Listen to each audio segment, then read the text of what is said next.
Your partner, your son, completely other part of your life, Nick and Zane. Yep, Nick and Zane. How's that been? You talk about the obsession you've had building Classpass. Entrepreneurs always tend to struggle in managing their romantic relationships in the other part of their life.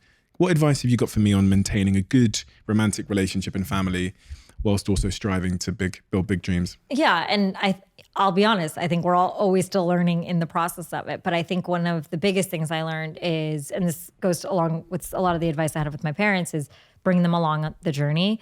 Nick was with me through so much of it. I mean, when we went to go launch London, I always actually love this story, is me, one of my co-founder and one of my sales girls came with me, and so did Nick.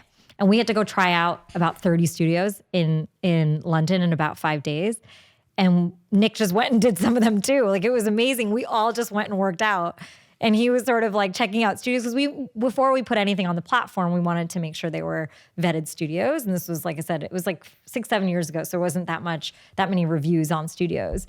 And he would come to Australia with me, come to London with me.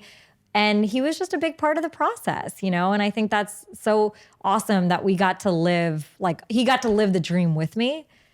And I think that was a really nice part of it. I think as we've had a kid, we've just had to become very clear on priorities, right? And he's a partner at a law firm. He's one of the youngest partners at his law firm. It's insane what he's been able to accomplish in his career. So we have to just always be very, very communicative on what we both want, right? And setting goals and, hey, like, what do we want to accomplish this year in terms of our lives, right? The same way I think about it personally, we have to think about it in terms of what our family wants to do, whether it's like school, whether it's traveling, right? What do we want to make sure we both do as a family unit, combined with, our jobs and our ambition, And I think it's so important, especially for women, to surround themselves with partners and people who will constantly help them stay ambitious in their life, because it's one of the hardest things. What if there's conflict between when you think about what the family wants to do and what Payal wants to do, as in terms of your ambitions, and then his ambitions with his career? You have to talk it out and come up with a plan. To me, a plan